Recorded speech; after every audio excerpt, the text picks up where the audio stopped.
Welcome everybody to the Whiskey No podcast. Today we are in the fabulous Hinch Distillery in County Down in Northern Ireland. Today we have with us Terry. Welcome Terry. Thank you so much for, Terry took us on a wonderful tour of the distillery today. But before we get into that, Terry, do you want to give us a wee bit about yourself? Where have you come from? How have you ended up in Hinch? Yeah, how have you got into whiskey? Got into whiskey, like a lot of ones, kind of fell into it. So I always had a background in tourism and hospitality. I used to live in New Zealand many years ago, and I managed an Irish bar when I was out there. So always kind of alcohol focused and a wee bit whiskey driven. When I came back home, I worked as a tour guide in Crumlin Road Jail, and then I seen the job in Hinch advertised just as it was starting to open up. And I thought, alcohol, talking, I can do both of those. Your forte? Yeah, absolutely, yeah. So I started here as a tour guide in May of 2021. Took the first ever tour of the distillery, and then shifted to brand ambassador about a year or so after that, and have been kind of trotting the globe, spreading the good word of Irish whiskey ever since. So it's good fun. No, well, I said, you took us on a tour of the wonderful distillery you have here. I think one of the things I sort of really appreciated about this distillery is you go to, if you go to the Middleton and Jameson, we were discussing this earlier on, it's very much, it's been built into a premises. So there's been an existing building and they've had to maybe, bring the distillery in to suit what's there. This is very much from the ground up. It's been custom designed to be a distillery. Was there a thought process in that, or was Absolutely, yes. So we were purpose built. We broke ground in 2016. So our owner and founder, Dr. Terry Cross, he had a packaging background originally. He sold that business and then started to pursue his passions in premium alcohol. So we bought a chateau in Bordeaux. He came back to Northern Ireland and purchased Colin Estate, which is the ground that we're on now. It's about a 25-acre space. And he spoke with John Teeling, and he had basically had a discussion about how Irish whiskey was on the rise. Terry loves to be part of the action, so he set about building a distillery. We were originally meant to be built up on the kind of North Antrim coast, fairly close to another large distillery. It starts with B, rhymes with shish bills. I haven't wrong about it. But yes, we were originally meant to be neighbours with one of the big boys, and the council had basically said we don't need another multi-million-pound distillery on our back door, and Terry very politely said, that's fine, we'll build it in my garden. So he levelled off stables and tennis courts, and put a 15 million pound whiskey factory in his backyard. So yes, we were very much built with tourism in mind. We're a wedding venue, we have a restaurant on site, and we have five or six different tours and experiences that we do. So we have our gin school, our whiskey tour, we do a warehouse cask program, our warehouse cask facility tour, the legacy program. So you've loads of different, as I say, you have to be an octopus. Yeah, different avenues to go down, yes. So, and again, we're at a nice advantage because we're wheelchair accessible, we're child friendly. We, as I say, we're a 21st century building and outfit, but we've looked to the past for our production techniques and older styles. So, as you said, the other older distilleries you mentioned, they've kind of had to have the struggle of doing a retrofit to facilitate a 21st century tour, whereas we have plugs and running water and taps, so you're not running into some of the issues that they've faced. So yeah, and purpose-built podcast rooms. Yeah, absolutely. Yeah, you get really nice cool spaces like this. So you've been to a wedding here, haven't you? I have attended a wedding here. When was it, last year, something like that? And it was, I always thought it was just a distillery because I only knew it as a distillery, and once I heard there was a wedding attended in a whiskey distillery, for me it was brilliant. Let's go. Class, loved it. It was a great venue to be in, and it was just, like I said, it was a great day.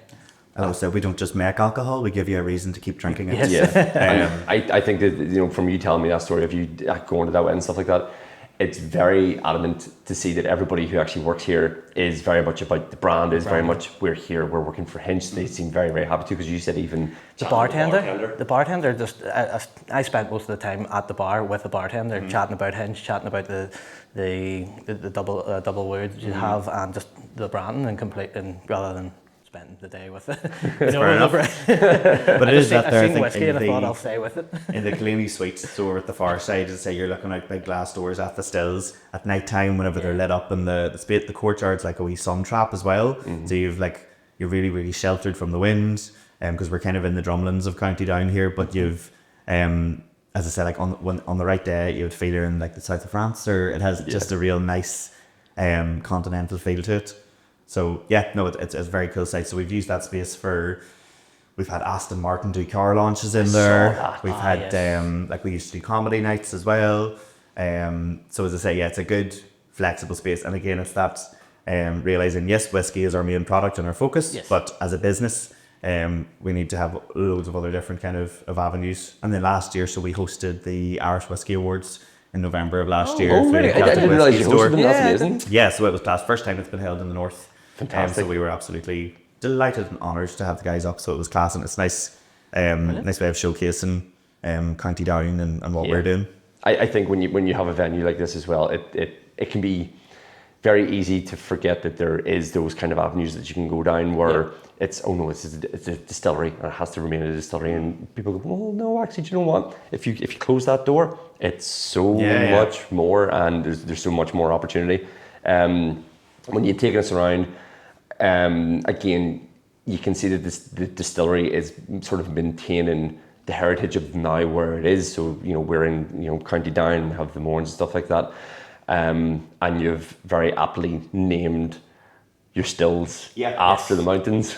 So there's a tradition in some distilleries. You'll see like Teeling and other ones that will name their distilleries after women in the family of the distillery owner. So our owner does have 2 daughters, but we have 3 stills. So he couldn't offend them. So yeah, our stills are named Donard, Krug and Wee Binion. So brilliant. 2 of them in the Mourne Mountains, Donard and Wee Binion. So Donard's the highest peak in Northern Ireland, and it's our largest still, so it holds 10,000 litres. In the middle of that, our second still is Krug, after Slieve Krug in the Dramara Hills, which on a clear day, if you're driving from Saintfield into Ballynahinch, you can see Slieve Krug on the way into the distillery. So it's the source of the River Lagan, and it divides Belfast into Down and Antrim. So we're on the County Down side of the river. And then Wee Binion, again part of the Mourne Mountains. It's the smallest of the Mourns, and it overlooks the Silent Valley Reservoir where we draw our water from. So the water source, again, is something that we both make a big deal of and kind of take for granted, because everyone, if you're from here and you do the tour and we say about Silent Valley, people will go, oh, well, if you have a tap within 30 miles, you're also getting Silent Valley water as well. And yes, you are, but I've had tours with groups of Americans, and we are like in a really, really lucky part of the world where we take really good, high quality, clean drinking water for granted. I've had ones in from Michigan where they haven't had, like in Flint, they haven't had decent drinking water for 10, 15 years. So is that we kind of take it as a given. But Silent Valley was the benchmark for water purification in Ireland for the best part of 100 years. And they only started having to chemically treat it around 2009 for government compliance. So whenever we get it to the distillery, do a process called reverse osmosis. Sounds like Harry Potter spell, but it's basically putting in a few chemicals to take out the chemicals they've put in at the purification plant. So 3 stills, all kind of County Down focused, and that's keeping everything very sustainable, keeping everything very local as well. Which again, I think it's when you're coming from here, it's just something that is very unique to maintain the local landscape. And if we can turn around and say, well, this water came from 2 miles down this road, and this whiskey's come from here, and the grains come from here. Everything it brings a sort of uniqueness to the brand, sort of makes the brand yourself. Because I know we've discussed that before, where from a whiskey lover and a purchaser of whiskey, the more whiskeys that are available, absolutely, the better. And I know as someone who's marketing whiskey that might be the struggle that can go up. We're trying to find our niche and weird thing. And I think one of the things that you said earlier on was I'm trying to remember the words you said about how the brand's coming up and how it's unique, and as you are developing, you're growing. And it's the thing. So my line on it usually is that like high tides raise all boats. So a lot of ones will say that because there's so many distilleries that are up and coming now, there have to be casualties along the way, and there will in certain cases. But from like with Irish whiskey, you make 90% of your money off the island. So whenever you're explaining the story of Hinch or of County Down to American or European, you maintain your own identity. Every distillery has a different shape still. So as we're getting into our single malt phase now, which we'll touch on later, we're kind of showcasing what we've done with our liquid with the vessels, of how our copper shape has dictated the flavour profile that we're pulling from our barrels. So when you get into the nitty gritty of it, yes, there's loads of distilleries up and coming, but we're all producing different styles of liquid. We all have a different heritage point of view. So we've come from an owner with a chateau and a packaging background. So other distilleries have been set up with lottery funding or with crowdfunding or with, do you know what I mean? There's loads of different talking points, and with a couple of glasses of whiskey in front of you, it's a nice wee way to kind of to chat about the different starting points of them. And you said the owner has a chateau in Bordeaux. Yes. Was that one of the inspirations for one of the finishes as well? Yes, so we've done, so Chateau de la Ligne is the name of the chateau. Thank you, I didn't want to try and pronounce that. Fair enough. It took me a couple of years to get my tongue around it. So he had purchased it on St. Patrick's Day of 2000 and refurbed it. So we got, again, it was a group of builders from West Belfast. One of the directors way back when had went out to it and apparently was trying to practice his French as he rocked up to all these builders like, bonjour monsieur, je suis whoever. And they turned around, all right, mucker. And, All right, mate. he was like, oh, grand. So they were like refurbing the building. They had replanted the vineyard, and I think it's about 12 or 15 hectare vineyard. So they blend white and Cremant, and then they produce red. But Cremant is coming along. It's become a very big thing. So it's the kind of like the adjacent champagne alternative, because it's, I think personally for me, champagne I find quite like dehydrating and dry. Whereas, and again, people are now realizing that champagne is just a region. So as I say, it's the kind of as I say, so it can't be called champagne unless it's made in Champagne. So as I say, it's kind of like cognac or Armagnac. As I say, it has to be made within a certain border area. Every day is as good a day, isn't it? Yes, sir. So as I say, it's one of those ones. It's the exact same process, but it's made maybe 15, 20 miles down the road. I find it more refreshing and stuff. So talking about Cremant on a whiskey podcast. No, I know, but I suppose before I work in retail, and one of the big things that I've noticed is people coming and going, do you have any Cremant? Right. And you have all these lovely bottles of champagne and prosecco and stuff, and they're like, no, we want to go for the Cremant. Where did this come from? But it's become such a big thing. I think it's the same type of one as we're now getting into that kind of late 20s, like this generation of ones are getting more educated now about premium alcohol. So you're like, again, we're kind of fighting the single malt snobbery of ones going to say, I'll only drink XYZ, and like you're cutting out so many different flavor profiles. You're saying you should never put that into a cocktail, or you should never mix it, and it's like, well, you're discounting half the menu here. You're not going to taste all these different profiles and textures, and so you're getting a much more savvy consumer that is willing to try something different, that aren't relying on, well, my dad drank it and his dad drank it and their dad. So you're not that my dad drank an awful lot of champagne, but you're getting ones that are more more educated, that have access to podcasts and to different kind of info bites, so you can expand their palate a hell of a lot easier than you could 20 odd years ago. Yeah, we've always sort of said that, especially whiskey, it should be drank the way you want to drink it. If you want to add a little bit of water, if you want to use the stones, or if you want to mix it in a cocktail, or even use a bit of Coke, like Jameson ginger or whatever you want, your own signature thing. Do you have your own signature drink in here for Hinch? So we do. So we've done a handful of ones with our 5-year Doublewood. So it's ex-bourbon for 4 years, virgin oak for 1. So the Bally Apple was one that we had kind of crafted maybe like 2 years ago. So it's done with the County Armagh flat apple juice, a wee bit of sugar syrup. There's another ingredient which I can't remember. I think like a half dash of bitters, and then like a dehydrated apple on top. But it's a lovely, like fresh, just nice flat, like summer cocktail. Our peated and soda is quite nice as well for a long drink. It's kind of it nearly tastes like a cream soda. And the inside has a weird wee kind of slant on it. I'm a sucker for a whiskey and ginger, just a wee kind of straightforward. I'm not a massive fan, say Coke or Coca-Cola. It kind of gives me a bit of a fuzzy teeth. So I'll always say, yes, absolutely, drink your whiskey how you want to. If you feel you need to add Coke, try bourbon, or try vodka, or try leaving. Because it's not. Try leaving. It's not what we're about here. So ginger ale all the way. I'm loving the flat apple. I think that's going to be something, because one of the, and again, you were talking about peated whiskey there. Not a huge peated whiskey fan. However, I did the Sensorium down in Belfast, and at the end of it, the cocktail that they designed for me was a smoky peated whiskey with pineapple. Yeah. And it was fantastic. Kind of like that wee like charred pineapple barbecue type. And I don't like pineapple on pizza. I'm not a huge fan, but as soon as they put it in the whiskey, I'm like, okay, I found where my pineapple is meant to live. It's meant to live in a peated whiskey. And that's again the thing about Sensorium's brilliant for that, of like discovering your flavour profile. I had a group of guys from the Blind Pig, really good cocktail bar in Dublin, and obviously all like mixologists and very flavour driven. And they were doing the sensory bit at the start, and they were all kind of like, they thought they knew what they liked or what their taste and flavour profile was, and they were kind of all left going, not miffed, but going, oh crap, I have to like change my expectations of myself. I didn't know what umami was until I had done the sensorium. I didn't know it existed, and say, okay, now we're going to experience umami. I went, what's this? But again, it's like anything, say it's education. You go, oh, it's mushroom, and it's that kind of savoury, kind of funky, musty. Like the seven skin roll. Yeah. No, it was wonderful. And again, so I'm going to definitely have to try, and that's the whole reason for this podcast as well. It's, as you were saying, there's no pretentiousness about it. It's, we want whiskey to be something that everyone can sort of maybe get involved with. We have certainly found with our social content and stuff like that, it's a very 50-50 split between female and male viewership. But the average age of viewer is sort of between 24 and 30.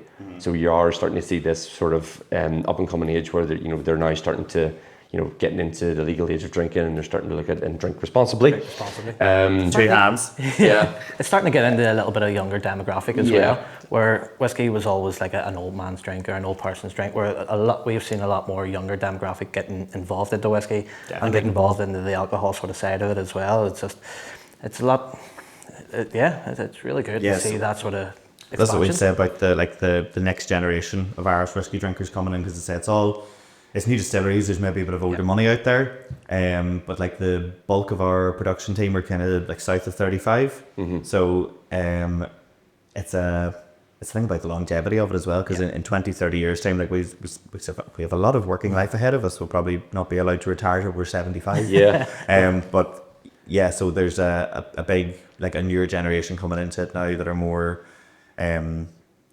flavour curious. And again, you're kind of fighting a backlash with it as well, because I'm finding from just doing bits in the on-trade, there's maybe a smaller drinking pool now. As I say, like 18, 20-year-olds aren't drinking the same way that we were 15, 20 years ago, because there's just a different lifestyle now of like social media and like different ways of networking and stuff. But then again, whenever I was drinking at 18 and 20, I wasn't after premium alcohol and like your whiskey, so you were completely different. So yeah, as I say, you were finding this like sober curious generation, and then on the other hand of that, you're getting people who are super into it, and they're after quality and not quantity. They're not drinking to get drunk; they're drinking to taste and to explore and to get behind the brand and figure out all the intricacies of it. Yeah, 100%. And again, touching on the brand as well, and again, I always talk about this in the podcast, something that really stands out to me is how a whiskey brand goes about with their bottles.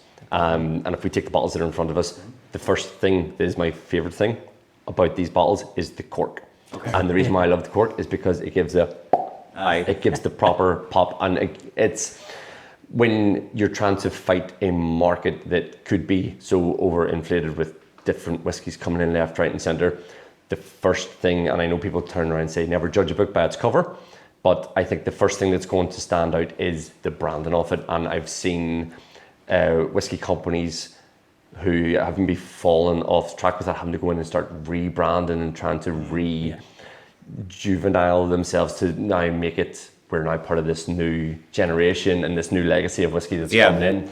Whereas someone like yourselves who are now, very young in this sort of game, the first thing that's went, and again, you see it from being around this building and from just coming down and experience everything that is here. That's the market inside, and being the brand ambassador of it is very much, here's our whiskey, and this is what it looks like, and this is why it's different. And it's the first thing that it just catches your eye. And I think if you have that, that's half the battle almost won. As you see, it is like Joe Public, you're you eat with your eye first of all. As I say, you can have the best liquid in the world, but if you stick it in an ugly, horrible bottle with a rotten label that's peeling off the side of it, you're probably not going to pick it up.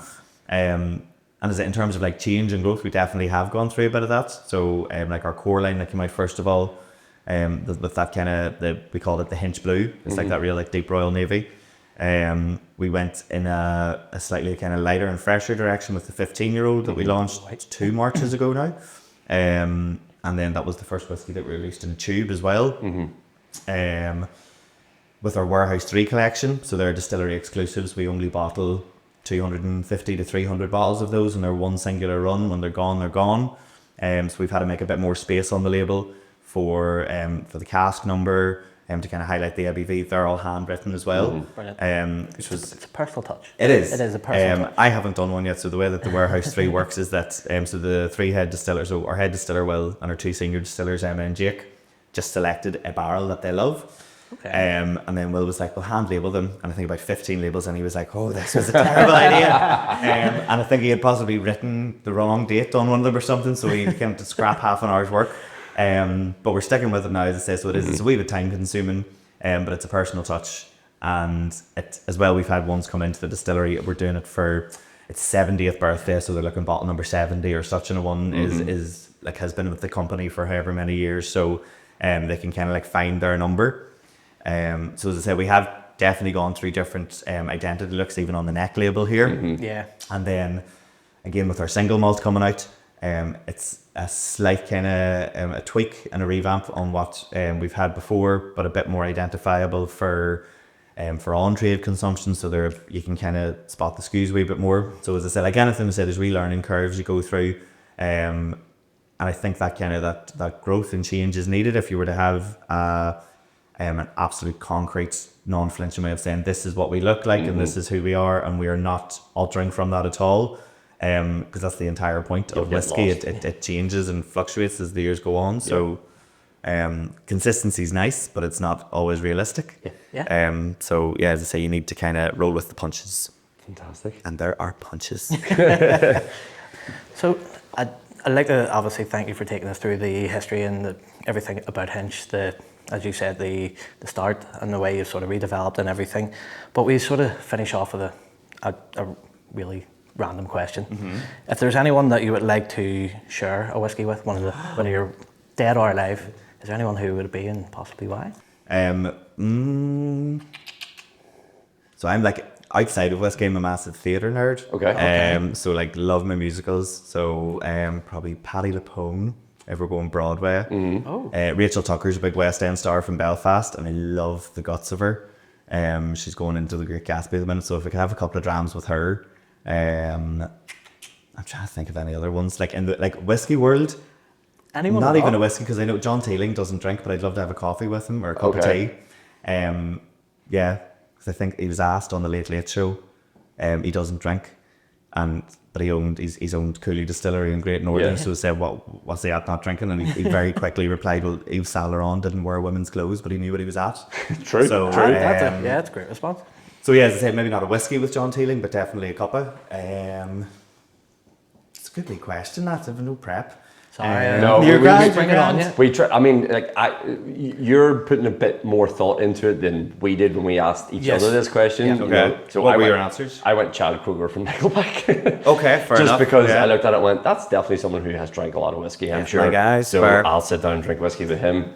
So when I thought about it, we were doing a Jack Daniels episode, so I went for Tommy Lee, because I think his stories would be amazing. As in from Tom Lee and Pamela? Yes. Yeah. Tommy Okay, Lee from cool. So we went very music oriented on it. And so bringing in the sort of the drama and the sort of the on the stage kind of background as well. I thought that was a very good answer. And it speaks to you as well, because it's like yes, I could go and I think Titanic they had said Jack Daniels himself. Yeah. And I was like, yes, brilliant answer. But I think bringing your own passion into it as well is very important, and having a theatre background, I think that would be marvellous. And I'm sure we can get a few of them on the show. Patti LuPone's watching this. I'll drink anything with you. It doesn't have to be whiskey. Come on, we can do whatever. Drink water. Drink water. But listen, Terry, thank you very much for all your time this morning. You've been very patient with us as we've set up. I know you've come in from a very, very busy weekend with the Belfast Whisky Social, and you're going into probably even more busy. So, My madness. we really appreciate any time that you've given us. We appreciate the fact that you've had it down here. And I think we're going to get chatting with William and Emma now, and we're going to talk more about the whiskey and try some whiskey. But Terry, absolute pleasure meeting you. Cheers, guys. Thanks for having me on. Thanks for having us.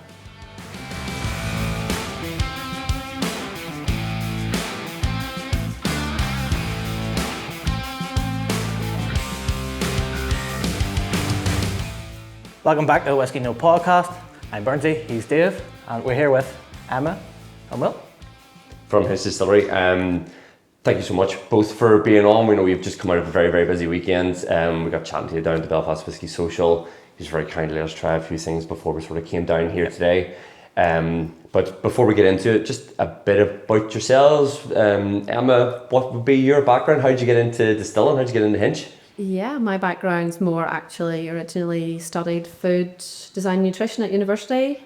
Before I went into final year, I went away for 3 months to Australia, where I had fantastic opportunity. I got to go to loads of breweries, distilleries, vineyards, and I just drank my way around. Lots of goon. Lots of goon. Yep. No, it was a fantastic opportunity, to be fair. And I was actually in Tasmania at the time and in a small distillery with a still in their garage, essentially, just converted garage. Mm-hmm. And that's kind of where I fell in love with and realised that's really what I wanted to do. So I came home, I applied for a Masters in Brewing and Distilling and went over to Edinburgh for the year and studied that. And it only took a year as well? Yeah. Oh, So I fantastic. did my Masters in the year, and then after that just kind of looked for jobs. Very lucky, got an opportunity in the Scottish Borders in a gin distillery, and then 2020 happened and COVID hit. We're allowed to talk about COVID. Yeah, of course. Try not to. And I wanted to come home. My brother just had a little baby, so I wanted to kind of be closer to family, and got offered a opportunity at Hinch. Fantastic. And I started here in September 2020. Unreal. I've been here ever since. And yourself, Will? So I started off in hospitality, actually, typically whatever I was studying, sport and exercise science and nutrition, actually, at that time. I was working in a local hotel where I was born and raised down in Fermanagh, and just fell in love with spirits of all kinds, mainly whiskey. My mum actually brought me to the Bushmills distillery when I was 14. Smells, aromas, and coming from an agricultural background is something that I just really, really enjoyed. Mm-hmm. Never seen myself whenever I was studying science and stuff, never seen myself sitting on a lab or sitting in a white coat or anything like that. I was always a lot more hands-on. So just with my time in hospitality, then I bumped into a local distillery owner back down home where I'm from, who I then joined. So I started off in Boatyard Distillery. Many years ago. Worked there for a number of years, and then was approached to come up and join Gareth Irvine at Copeland Spirits out in Donegal. So Fantastic. took on the head distiller role there for a number of years before joining Hinch 4 years ago in about a week's time, actually. I've been here now for 4 years.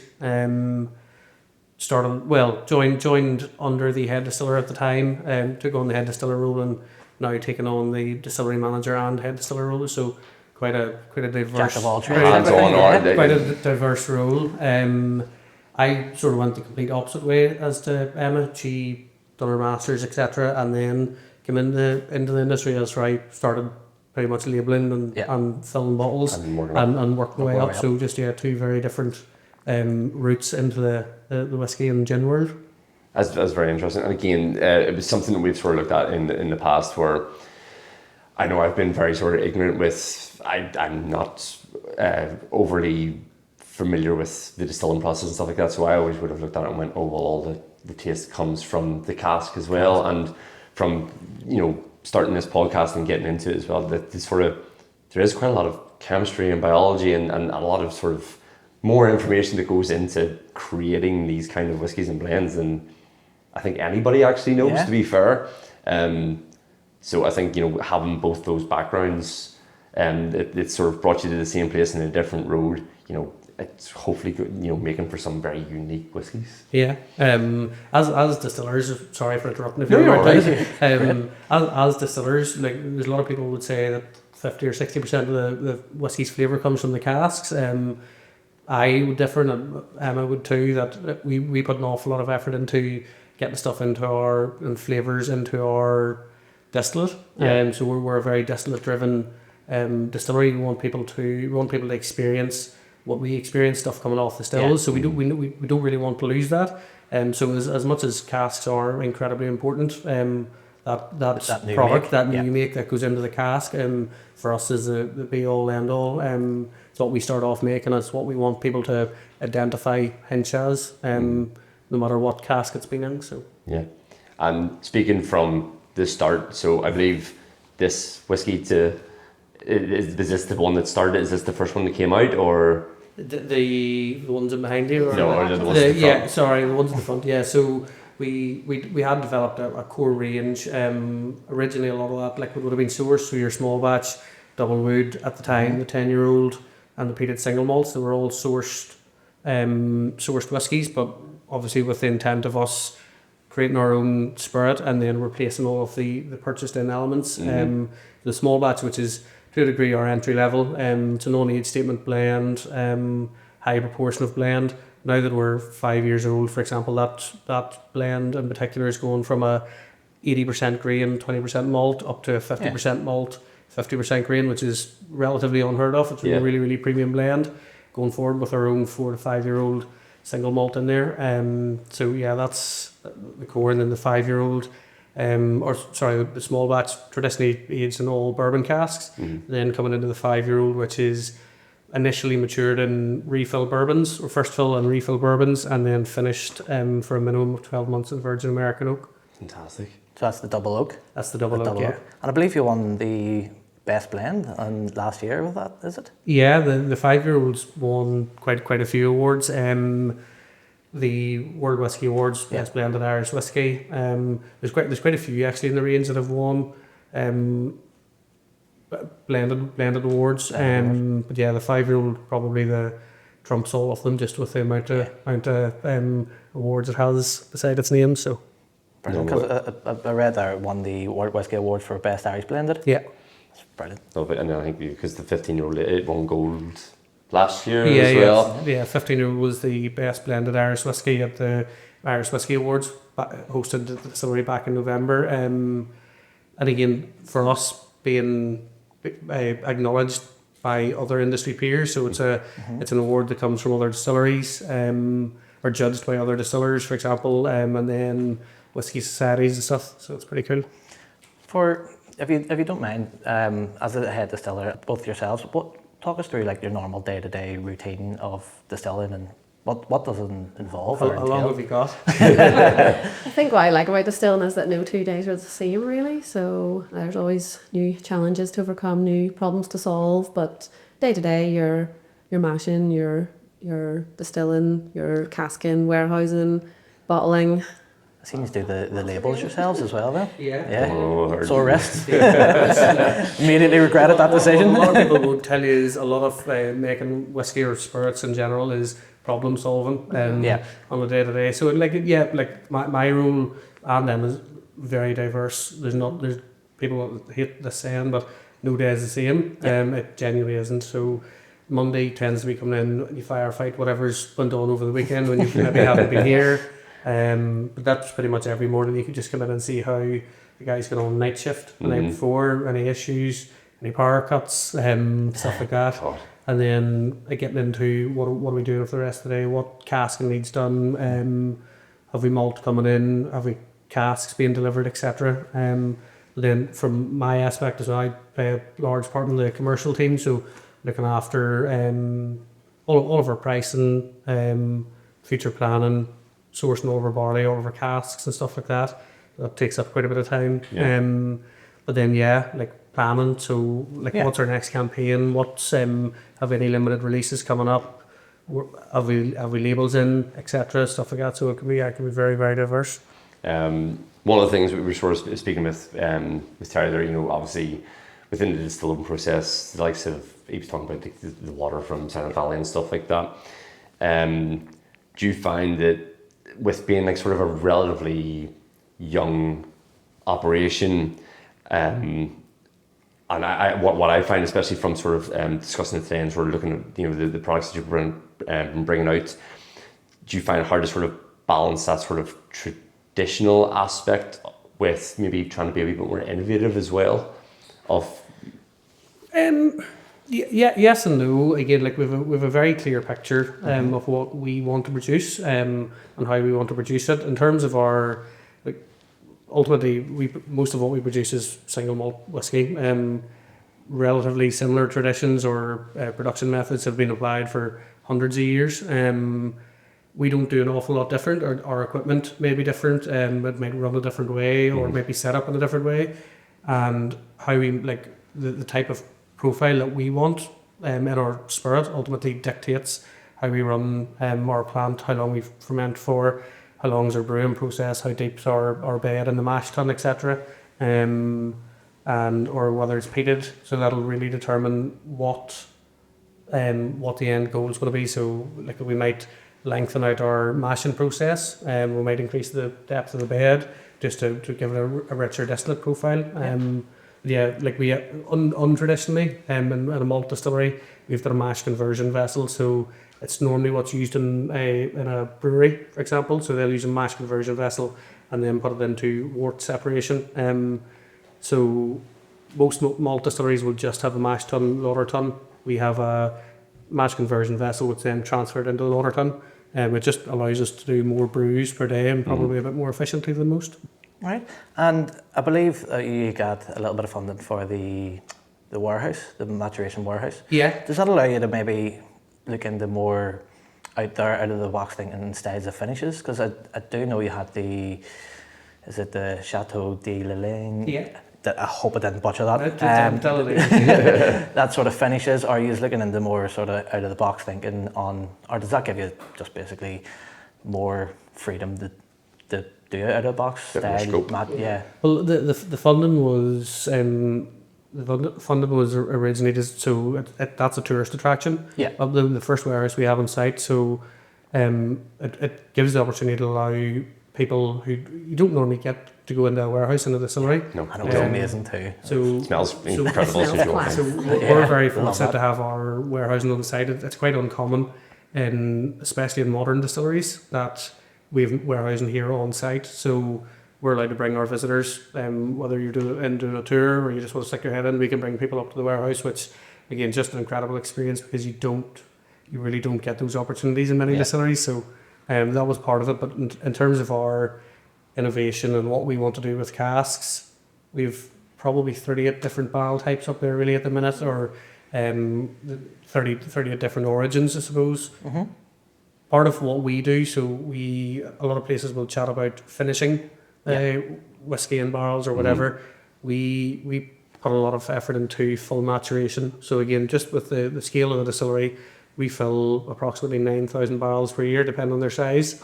So that's a big number. So thankfully we have the quantity of liquid to be able to say we want to fill a Sauternes barrel. We don't just buy 4 or 6 of those. We buy large quantities. So we're buying container truckloads, so 200, 500 casks at a time, and we're putting whiskey into them for its full life, as opposed to just 6 months or 12 months.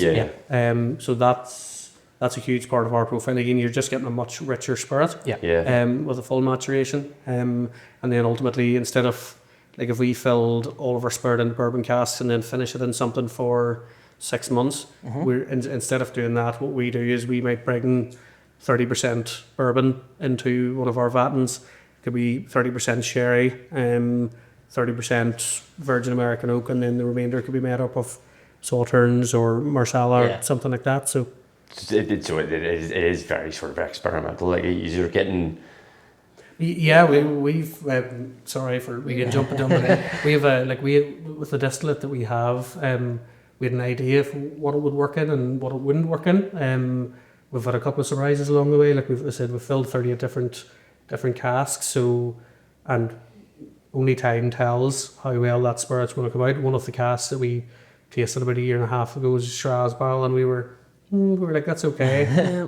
Fast forward to last week. Tried it maybe last month or last yeah, week. Yeah, Weeks and ago. then we took it out and we were like, that's unbelievable. That's It's amazing. probably the best Lovely. cask that we have up there. So it is, a lot of it is trial and error. And I said the beauty, but also the challenge of a new distillery is nobody's ever put Hinch Distillery into a barrel other than us. Yeah. So Yeah. nobody has an answer as to how it's going to come out in 24 months and 5 years, 10 years. So that's up to us to, I suppose, figure out over the next couple of years. And that's an interesting thing as well. So, if for something like, because you're talking about going full maturation with within specific barrels and stuff like that, would you find that if you'd say maybe set a goal of saying, right, well, we're going to leave that in there for 10 years, but you came back after maybe 6 or 7 and just went, well, actually, like, would ready it to go change type of your thing? plans as to how to release it? Would you maintain the 10, or would you look at it and go, that might actually be ready to go? Well, that's kind of already happened to us. Oh, really? Oh, yeah. Do you Yeah, play it by ear so- like that a bit? Or? With some barrels, yeah. Again, yes, it is fine, and it's a really hard thing to do. Is people say, right, we're doing this in 10 years, Yeah. so we need to fill X. People's preferences change and adapt, and new casks come into trend and different things like that. So it's a really challenging thing to navigate. But we have an idea of what we want to do and types of liquids that we do want to bring out at some point. Sometimes we change, like sometimes we'll deviate, we'll swing left and bring 2 different barrels together into that. And as when maybe we said we were going to bring out a peated Salterns barrel on its own. Coming down to it, whenever we taste that, we might go, oh, that needs a wee bit of something else. Yeah. So we might bring another barrel into play. Yeah. And you say this has happened before, yeah? Well, yeah, so basically we weren't actually planning on releasing 2 new releases just yet. We were thinking of only releasing 1, but we tried the other liquid and thought it's ready. Thought we And could, is that one of these 2? yeah, it's one of these 2. So So which essentially, one is it? You going to say, or do you want to leave it? We were to on that? Close. no, we can give it away. Say we weren't going to release any single malts until they were at least 5 years of age, but we're actually bringing out a non-age statement Okay. single malt and a non-age statement peated single malt. So we were just playing it by ear until we thought we were happy with the liquid, and we surprised ourselves. Yeah. The plan was to always bring out, like we'd set ourselves on bringing out the peated single malt for sure, and we knew it was going to be the first release out of the 2. And even it changed a wee bit. We originally talked 3 barrel types going into that. We've added a 4th into it now. So yeah, 4 different of single malt, 4 different vatins, or a vat and 4 different casks. Sorry, but then the more and more we tried tasting the unpeated single malt, we had said we were definitely going to leave it to probably 5 or 6 years, but the more samples that we tried from various casks, we're like, no, that is ready. So then we scrambled and got a label, Bottles out and everything label going. pulled together for it as well. No, fantastic. Is it? I think the big question I have is there's 5 balls in front of us. Are you willing to let us taste any of them? Absolutely. I'd be picking the 2 that are hidden. I So agree, probably. Right. Well, should we pick the 2 or I'd be hidden? going straight for, well, I know what 2 I'd like you to try. Right. Go. Well, come on. You go for it then. Yeah, you work give away. us the decision I'd here. probably go for the peated single malt, and I would let you try the cast-strength Saltern cask. Right. Is that the Well. Oloroso Just because it was probably yeah, Salterns. the Salterns, it was fab. The It was Salterns. really well received at the weekend, so Right. Well. something I was very excited about. Yeah. If it's okay, I'd like to go peated Peated? first Yeah, because I'm trying He to. doesn't like peated? I know, and the reason why I'm saying is I'm trying to really develop my palate. Peated has been something I've always really steered clear of. I'm starting to I always say transition people, you've to. just not tried the right one, or you've maybe Yeah. been put off once upon and a that's time. that's what he so- keeps saying. He goes, "You haven't liked it yet." I introduced So, him to Lefroy. I would be maybe, very much. maybe I've too tried a harsh. few, and I'm definitely starting to develop a palate for it. So, do you want to pour away, or do you want us to pour? Because maybe you don't want Mike? us to pour because it'll just be more Angel's share to be fair. No problem. So, is there much you would maybe want to tell us about this peated one? Then I know you were saying there was a couple of different things involved in it. Lovely. Well, yeah. So with the peated, something we're incredibly passionate about at the distillery. We've all, like, from day one, we've been producing it. Not a huge amount of distilleries out there that have their own peated lovely spirit. So for us, this was, and again, I'm incredibly passionate about it. I grew up in Fermanagh with turf fires, so peat resonates. It's quite nostalgic for me. But again, Ulster as a whiskey producing region traditionally was the biggest region in Ireland for producing peated malt. It's not something that you really hear of. Again, when you speak to people, they're like, "Oh, Irish isn't peated. That's Scotch." Couldn't be any further from the truth. The island distilleries that we all now associate with peated whiskies, Islay, for example, they didn't have access to railroads as quick as mainland Scotland would have been, and the same in Ireland. So all of the mainland distilleries got access to coal, etc., and stuff like that before, or whenever traditionally would have been peat used to dry barley after the steeping process and malting. So the island distilleries stuck with their peated because they were built on bog, pretty much. So they were surrounded by peated, and it was the same in Ulster. Ulster, there was so much. All of Northern Ireland's pretty much bog land. Yeah. A lot of it was drained by the Scotch. I'm not sure if that was sabotage or not, but the Scottish drained a lot of the bogs in Ireland. But just said, thankfully, there's still an abundance of it. We can now bring it back and say who did it better. Well, maybe. We have the technology now. It's not overwhelmingly peat. No. It's maybe like a barbecue. Maybe a bonfire. We got bonfire. That's what we got. We got like ashy bonfire, kind of like. I said bonfire. I don't think everyone like is fans of the word, but like a beach fire. Like when you're sitting around, you're having a few drinks at the beach. But our peat, for example. So this one in particular is triple distilled, so it's a little bit lighter. It's not that big sort of TCP. That you would expect from a. Thank you. Do you know how long I've been looking for that word? Medicinal. TCP. I have been every episode that we have done so far where we've tried a peated whiskey. I have been sitting there going, "What's the word I'm trying to say?" And it's not that there's a power of suggestion that's open to it as well, but. TCP, that is the word I've been searching for. It's been an earwig. I think it puts a lot of people off peated because that kind of medicinal note behind it, whereas that's very heathery, florally, kind of ashy. It really is. And kind of lighter wood smoke. The thing that's been drawing me into peat, and it's one of the reasons why I wanted to start, is, again, I spoke about it with Terry earlier on. We did the Sensorium last year down in Belfast where it tests. And the big thing that it has really intrigued me about is situational surrounding really adds a lot of taste to it, and as you said, you're starting to bring it back to stories of being on a beach with a campfire and stuff.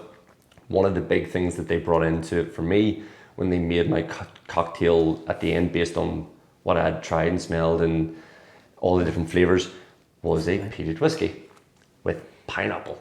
Yep, I get pineapple. We get pineapple. That's exactly the first smell I got. I didn't say it, but the first smell I got off this, and whether it's not that it's just triggering a memory or something now, but the first smell I got off this was pineapple, and it smells amazing. I would get like ginger on the nose and a bit of kind of like barbecued pineapple. Yeah, barbecue. Yeah, I'm going for something weird here, like a honey roast.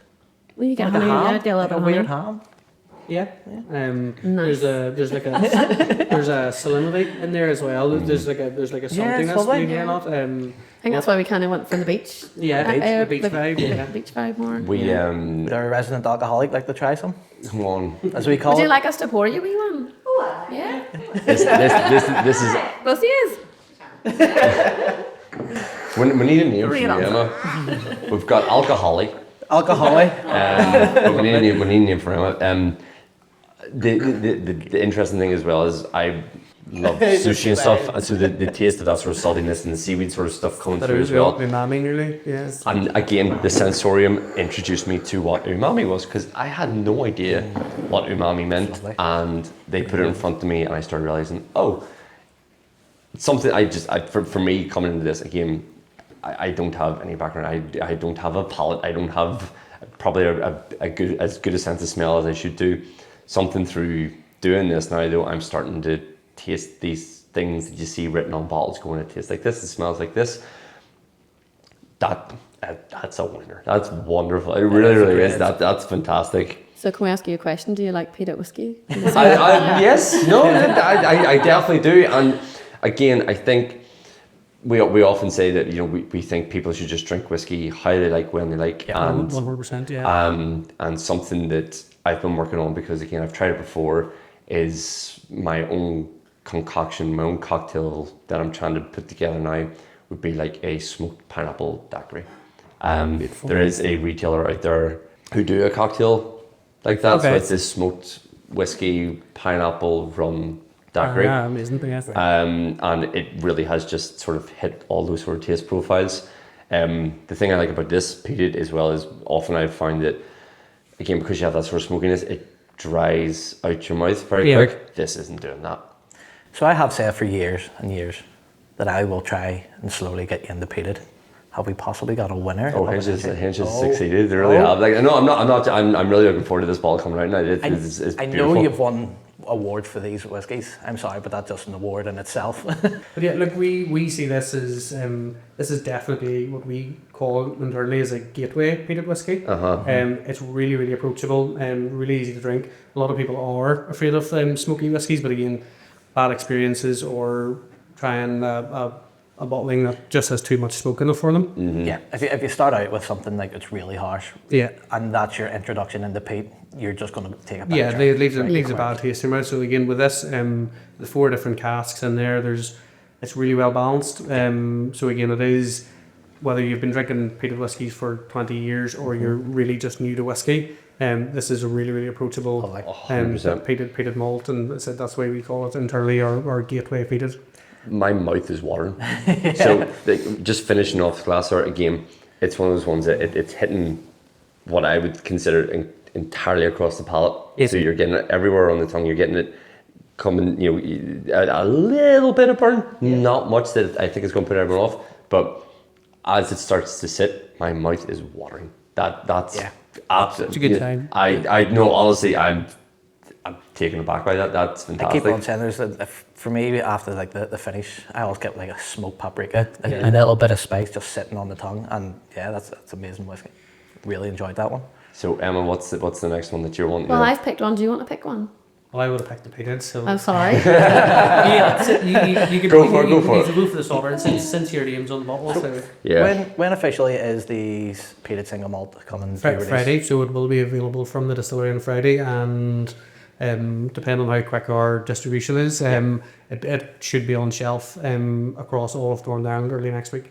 Early next week. Early next week. But it's definitely available from the distillery on Friday, which is pretty cool. So. Back on Friday? We drive down on Friday. Drive down on Friday, 100%. Right, Emma, go ahead, talk us through this one then. Saltburns cask. So this is one of our Warehouse 3 collection.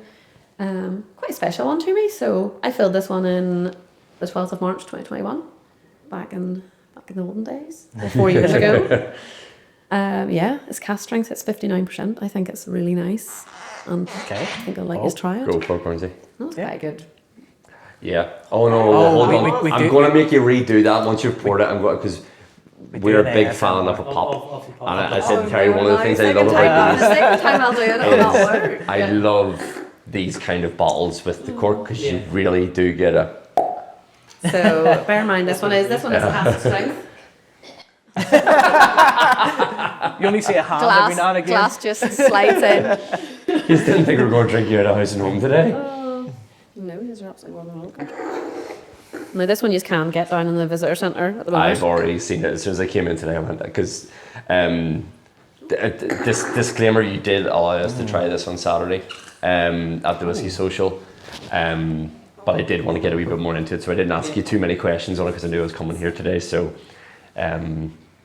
well, on the Warehouse 3 collection, so you can talk more about the lovely afterwards. But the Warehouse 3 collection, it's something that we introduced back in December. We have a huge inventory of casks, and we wanted to get more people out to the distillery as well. So we brought together this program, our Warehouse 3 collection. It's the first warehouse that we have on site, but it's the third warehouse that we've ever used. So Warehouse 3, it's full of wonderful casks, different ages, the good, the bad, and the ugly, and so many different types of casks. So we wanted to be able to give people ultimately a journey of different cask finishes, different ABVs, and different price points. So we always have sort of 3 to 4 of these casks in the visitor centre for sale, and said they can only be bought at the distillery, so they don't retail anywhere else. They're all single cask exclusives. So once they're gone, tend to range between 310 bottles down to maybe 211.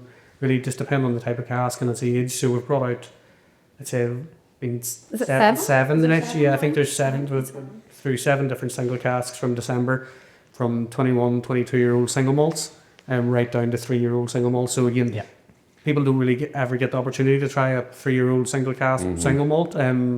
But we wanted to let people sort of experience what happens to whiskey over the years and why it tends to get more expensive ultimately. So I think it's also quite a good insight to like distiller life. So we get to try all these lovely cask strength whiskies when we're looking at different casks and sampling things and trying to give everyone else an opportunity to taste some nice whiskey as well. And as what I would consider, and again, you can shout at me with it, but for a new generation of whiskey coming in, I think that's such a very unique thing to do for the brand, which is, as the whiskey's maturing, you're taking your customer, you're taking everyone who's going to be invested in sort of following Hinch on the same journey as you. So it is like, that's wonderful. Sorry, it's hit me again there.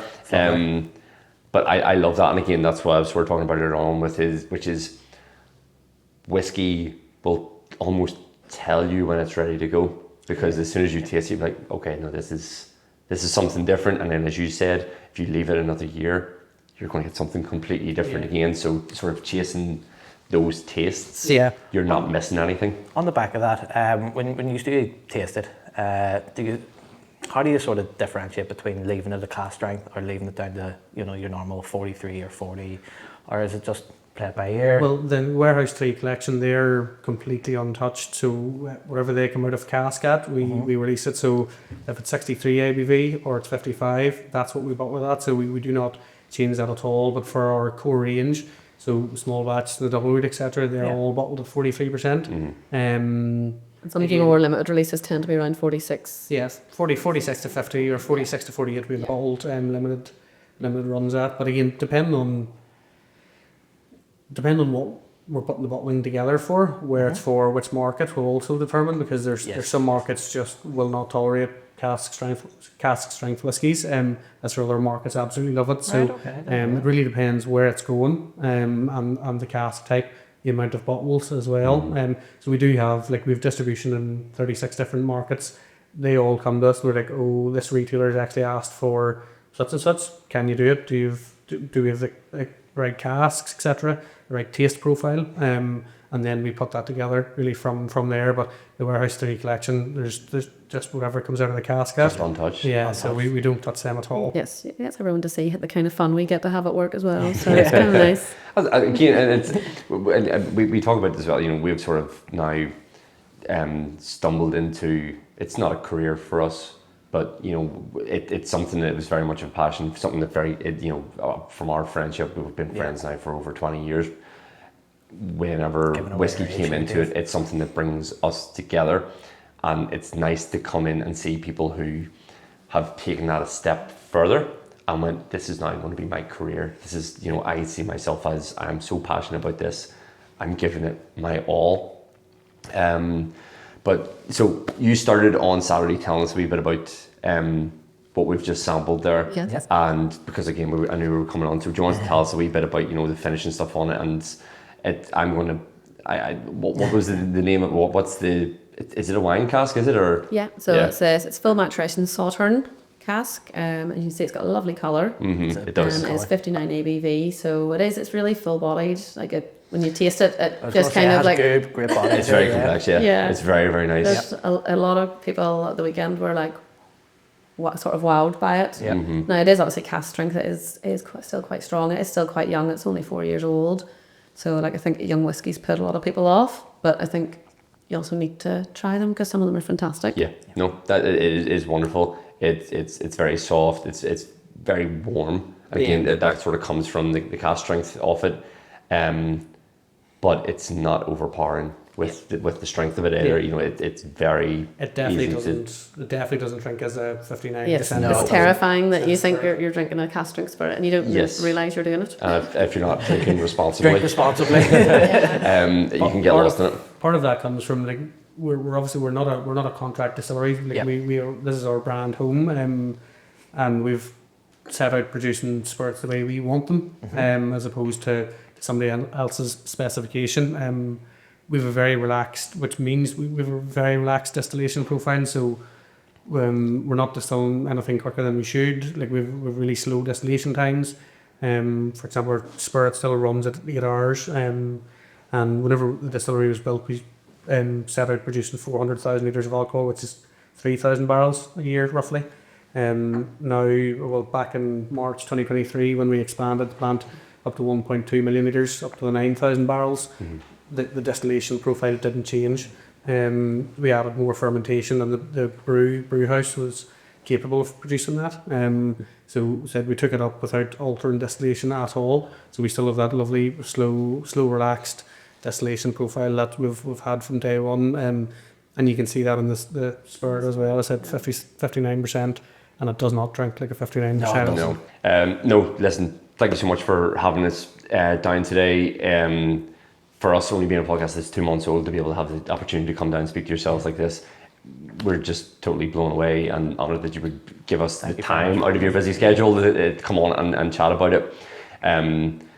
Whiskies were fantastic. So I believe at the time of release of this episode, these whiskies are going to be in shops and on sale. If not, just come down to the distillery and see Emma or William and say that the Whiskey Note podcast sent you down. They told us it's available, so where is it?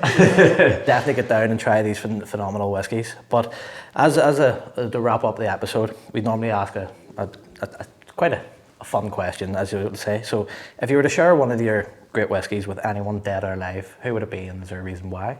Do you want to go first? Are you ready?